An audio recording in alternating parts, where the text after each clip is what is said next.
اللہ تعالیٰ نے قرآن مجید میں یہ بتایا ہے کہ انسان دو چیزوں کا مجموعہ ہے۔ ایک اس کا حیوانی وجود ہے، یہ بالکل اسی طرح ہے جس طرح دوسرے حیوانات کا وجود ہے۔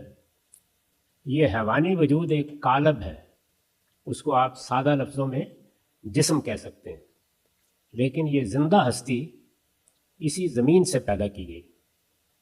اور قرآن نے یہ بات بھی واضح کر دی ہے کہ سمندروں کے کنارے جو دلدل سی بن جاتی ہے وہاں سے ابتدا ہوئی، اور پھر کئی صدیوں کے مراحل سے گزرنے کے بعد وہ حیوانی وجود پایہ تکمیل کو پہنچا۔ قرآن نے ایک لفظ استعمال کیا ہے کہ کئی مرحلوں میں ہم نے اس کا تسویہ کیا۔ جیسے آپ ایک چیز بناتے ہیں تو پہلے اس کو آپ ایک صورت دے دیتے ہیں اور پھر آہستہ آہستہ اس کی تزئین کرتے ہیں۔ جیسے گھر بناتے ہیں تو ایک گرے اسٹرکچر کھڑا ہو جاتا ہے، اس کے بعد آپ اس میں کہیں پتھر لگا رہے ہیں اور کہیں قالین بچھا رہے ہیں۔ تو اللہ تعالیٰ نے یہ بتایا ہے کہ میں نے انسان کے حیوانی وجود کو بھی اسی طرح بنایا اور پھر اس کا تسویہ کیا، یعنی اسے ہر لحاظ سے بالکل درست کر دیا۔ جب وہ اس مرحلے تک پہنچ گیا تو پھر سورہ سجدہ میں یہ فرمایا ہے کہ آسمان سے اس کی شخصیت اس کے اندر الہام کی۔ اس طرح انسان اپنے جسم یا اپنے قالب کے لحاظ سے ایک زمینی ہستی ہے اور اسی طرح بنا ہے جس طرح کے دوسرے جانور پیدا ہوئے ہیں، لیکن انسانوں کی جو نسل اس وقت موجود تھی اور اس کے حیوانی وجود کے بے شمار نمونے پیدا ہو چکے تھے، ان میں سے دو کا انتخاب کر کے انہیں انسانی شخصیت دی گئی۔ تو انہی کو قرآن مجید نے آدم و حوا کی حیثیت سے متعارف کرایا ہے۔ حوا کا نام تو قرآن میں نہیں آیا، لیکن ان کی شخصیت کا تعارف قرآن نے کرا دیا ہے۔ تو یہ آدم و حوا ہیں جن کو پہلی مرتبہ انسانی شخصیت دی گئی، اور اللہ تعالیٰ نے ان کو پیغمبری کے منصب پر فائز کیا۔ آدم علیہ السلام کو نہ صرف یہ کہ انسانی شرف حاصل ہوا، بلکہ اللہ تعالیٰ نے اپنی وحی ان پر نازل کی اور انہیں پیغمبر بنایا۔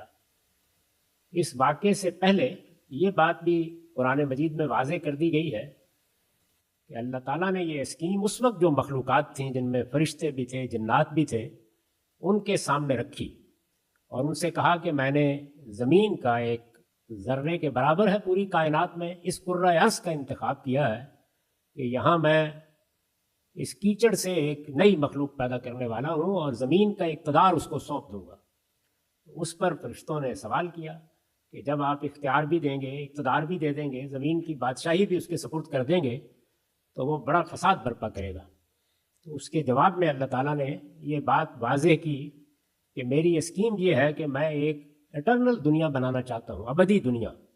اس دنیا کے لیے مجھے لوگوں کا انتخاب کرنا ہے کہ اس انتخاب کے لیے میں پہلے ان کا امتحان کروں گا، اور اس وقت یہ زمین کے اوپر امتحان کے لیے بھیجے جائیں گے، یہ پیدا ہوں گے، یہ یہاں سے رخصت ہوں گے، پھر میں ان کو اٹھاؤں گا اور اٹھا کر ان کا حساب لوں گا، اور پھر جو اس حساب میں کامیاب ہوگا اس کو اپنی جنت میں آباد کروں گا جہاں موت کا خاتمہ ہو جائے گا، اور یہ ہمیشہ ہمیشہ کے لیے اس میں رہیں گے۔ اس مقصد کے لیے انسان کو بنایا گیا کہ وہ خدا کی ابدی دنیا میں آباد ہو، وہ ایٹرنل لائف اس کو دی جائے، اور اس دنیا میں وہ اس لیے بھیجا گیا کہ وہ پاکیزگی کا امتحان دے۔ یہ سارا امتحان کیا ہے؟ پیوریفیکیشن کا۔ انسان کے اندر خیر بھی ہے، شر بھی ہے، اس کے اندر نیکی اور بدی کا شعور ہے، اس میں اس کو زیادہ سے زیادہ پاکیزہ ہو کر دنیا سے رخصت ہونا ہے۔ تو جو اس پاکیزگی میں جتنا بڑا مقام پائے گا، جتنی زیادہ ترقی کرے گا، اس کے لحاظ سے جنت میں اس کے لیے مراتب ہیں۔ اس اسکیم کو سامنے رکھ کر انسان کو اس دنیا میں بھیجا گیا ہے۔ تو یہ میں نے مختصر طریقے پر وہ داستان آپ کے سامنے رکھ دی ہے، چونکہ یہ ملاقات اور سوالوں کی نشست ہے، اس وجہ سے زیادہ تفصیل نہیں کی جا سکتی۔